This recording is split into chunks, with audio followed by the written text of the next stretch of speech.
Lazarbeam's game has nothing left. On paper, it looked like World Boss could have been a massive success since you had two of the biggest Fortnite YouTubers getting together to make a game that some were even calling the Fortnite killer. But if you look at the state of the game right now, World Boss is a full-on display of how subscriber count doesn't matter. The amount of influence you have online doesn't matter. You can promote something to millions of viewers and still get to watch it crash and burn. And for the longest time, we sort of had this illusion that views and subscribers automatically equaled success. That if you had an audience and you're bringing enough hype, you could make just about anything work. But World Boss itself is a pretty grim reminder that number one, game development is a completely different beast when compared to something like selling merch or selling energy drinks, you know? Figuring out what the winning formula is for a live service game is extremely difficult. And number two, YouTuber hype just isn't enough. It can get people into the door because I'm sure a lot of you guys have at least heard of World Boss, but if the game isn't built to last, if it doesn't have the headroom to keep growing as a live service experience, then people are gonna forget about it and move on pretty quickly. So World Boss is the perfect example of hindsight being 2020 because maybe Lazarbeam and Fresh couldn't see it at the time, maybe the people over at Playside Studios couldn't see it either, but anybody that looks at the game now can see that from day one, World Boss was a ticking time bomb that actually went off pretty quickly. And I'm not saying this to try to put Lazarbeam on the spot, I'm not trying to grill him for taking a risk and putting something out there for people to enjoy, because I don't think that this was your typical case of a YouTuber product that was just made to be a shill or a cash grab, you know? I know a lot of people like to call World Boss a cash grab, that Lazarbeam and Fresh were just collecting a fat check to promote the game because of how the early access and the monetization was handled at first. It did feel kind of weird at the time, I will admit, and we'll get into that. But I'm pretty sure that overall, Lazarbeam and Fresh at least had good intentions when they wanted to partner up and release World Boss. It's just that so many things went wrong with the game from the get-go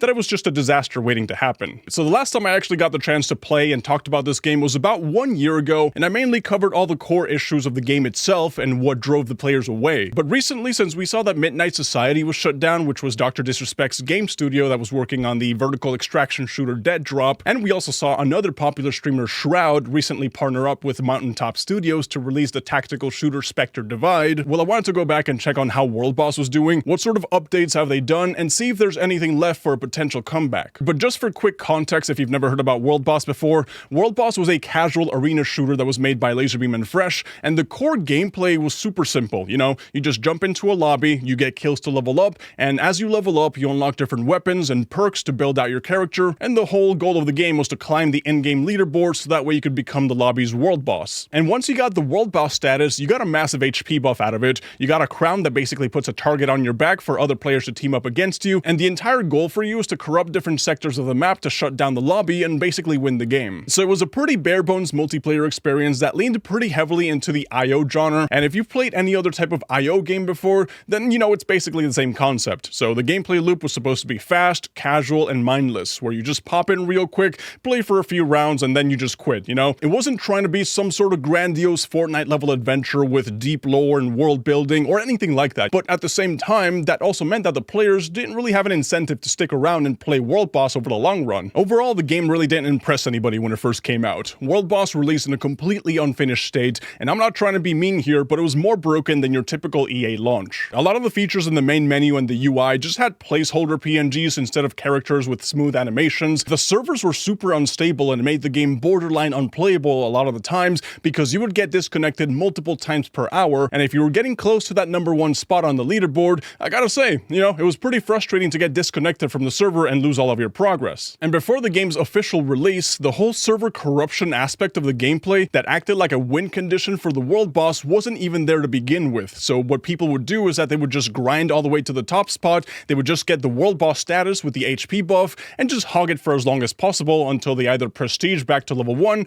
or they just get bored and leave the game. Because there really wasn't a win condition in early access, so instead of everybody teaming up to take down the World Boss, people would just avoid fighting the World Boss altogether and just keep fighting amongst themselves to level up. Now, all of that is fine and dandy since it was just an early access game, you know, although I suppose I can call it more of a glorified beta test than anything else, but what really pissed off the community was how the monetization system was handled, because despite the fact that the game launched in a broken and unfinished state, it had full-on microtransactions on day one. The item shop worked perfectly on release, and shortly after launch, you also got the Fresh and Lazarbeam cosmetic packs too. And you know, to a degree, I get it, because monetization is just an important part for a free-to-play game, but I also think that World Boss released a little too early and with way too many core game issues on day one, to the point where microtransactions right off the gate made it feel more like a cash grab than anything else. And if If you thought that the in-game issues were the only thing that were wrong with the World Boss, then you're in for a big surprise, because what was happening behind the scenes was also a nightmare situation. Like, for example, one of the faces of the game, Fresh, quit making YouTube videos shortly after World Boss release to try to get into doing cryptocurrency and NFTs. And the only marketing that was done for this game that I could find online, apart from like the main World Boss official channels, was one video on Lazarbeam's channel, one video on Fresh's channel, a collab on Lachlan's channel, and a clip on Logan Paul's podcast. That was it. And with World Boss being a Steam-only release with no crossplay enabled, caused it to have one of the worst launches of a free-to-play live service game, and after a few updates here and there that fixed all the problems that I mentioned earlier, Lazarbeam just stopped talking about World Boss entirely, like if it never existed in the first place. I've always had this opinion that World Boss would perform extremely well on a platform that's meant for casual gameplay. Like if it was an experience on Roblox or a Fortnite game mode where the players are already going in with the expectation of playing something that's shallow, but the fact that World Boss released on a dark little corner of the Steam library with no console or mobile release or anything really meant that the game would have next to no organic discovery whatsoever. And every player that downloaded World Boss most likely only did it because they heard about it from Lazarbeam and Fresh, and since they didn't really market the game as hard,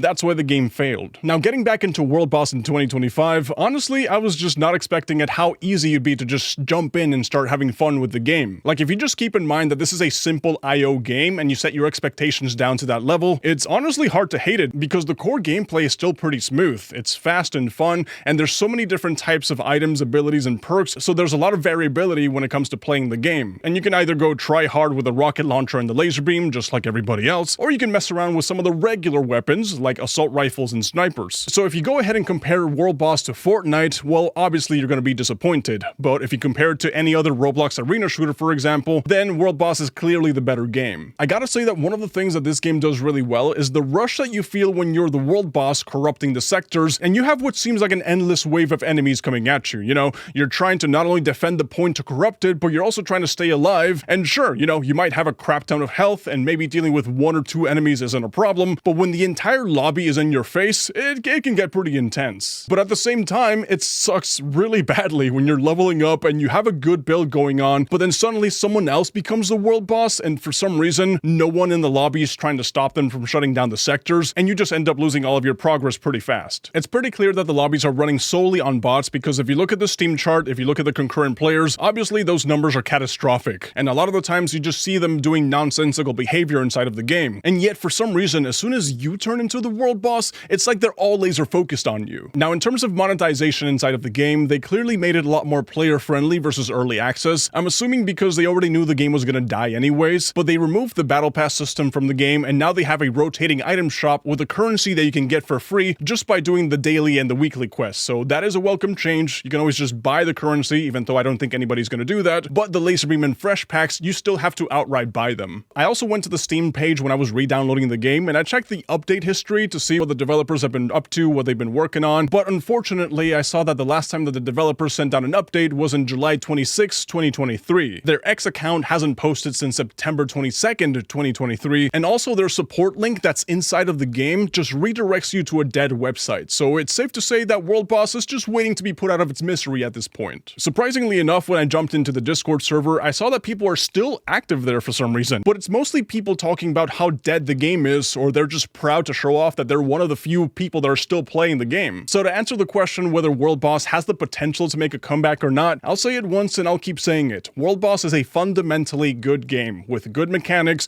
good gameplay, but people are just not interested in playing it on a dark and lonely corner of the Steam library. I'm sure that when the game released and the developers saw that they only managed to pull in about 1,000 players, despite their promo videos getting millions of views, Lazarbeam and Fresh and Playside Studios knew that this just wasn't gonna go anywhere, and they just abandoned it shortly after. But that's just the nature of live service games at the end of the day. If you look at the Steam charts for like 99% of all live service games, they usually have this huge spike of players on release where everybody's excited to play the new flavor of the week. That's when you're gonna have the most amount of people playing your game, and when you're most likely gonna make the most amount of money. So you gotta make sure you make that peak as big as possible, because that's gonna pay the development costs for all future updates of the game. World Boss, on the other hand, had a miserable spike on release, and there really was no point in continuing to develop the game, since it's a lot easier to make a brand new live service game from scratch and hope that that one pops off versus trying to revive a dying live service game. So this isn't really a problem specific to World Boss itself. If you take the time to browse through Steam, you can find a bunch of abandoned some online multiplayer games that are practically unplayable because they can't even get enough players to start a single match. World Boss was just a high-profile case since we saw two massive YouTubers with tens of millions of subscribers drop a brand new game just for it to flop immediately. At least World Boss at the end of the day lets you play against bots, so it has that going for it, but apart from just waiting to be put out of its misery, World Boss really has nothing left.